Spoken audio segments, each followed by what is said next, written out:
जय हिंद दोस्तों, अच्छी अच्छी प्रेरणादायक और जीवन में काम आने वाली कहानियां सुनने के लिए हमारे चैनल गोल्डन टीवी टून्स को लाइक सब्सक्राइब करें और बेल आइकॉन को दबाना ना भूलें। संगत का असर। एक बार एक राजा शिकार के उद्देश्य से अपने काफिले के साथ किसी जंगल से गुजर रहा था। दूर दूर तक शिकार नजर नहीं आ रहा था। वे धीरे धीरे घनघोर जंगल में प्रवेश करते गए। अभी कुछ ही दूर गए थे कि उन्हें कुछ डाकुओं के छिपने की जगह दिखाई दी। जैसे ही वे उसके पास पहुंचे कि पास के पेड़ पर बैठा तोता बोल पड़ा, पकड़ो पकड़ो, एक राजा आ रहा है, इसके पास बहुत सारा सामान है, लूटो लूटो, जल्दी आओ जल्दी आओ। तोते की आवाज सुनकर सभी डाकू राजा की ओर दौड़ पड़े। डाकुओं को अपनी ओर आते देखकर राजा और उसके सैनिक दौड़कर भाग खड़े हुए।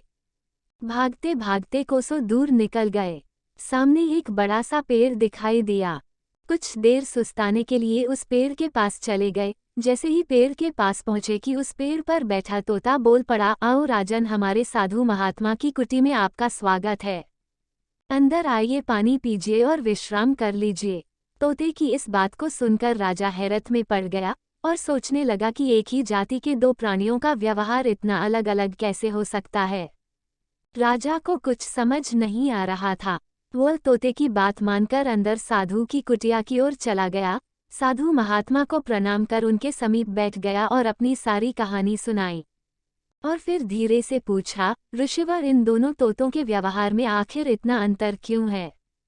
साधु महात्मा धैर्य से सारी बातें सुनी और बोले, ये कुछ नहीं राजन, बस संगति का असर है। डाकुओं के साथ रहकर तोता भी डाकुओं की तरह व्यवहार करने लगा है और उनकी ही भाषा बोलने लगा है। अर्थात जो जिस वातावरण में रहता है वह वैसा ही बन जाता है। कहने का तात्पर्य यह है कि मूर्ख भी विद्वानों के साथ रहकर विद्वान बन जाता है, और अगर विद्वान भी मूर्खों के संगत में रहता है तो उसके अंदर भी मूर्खता आ जाती है।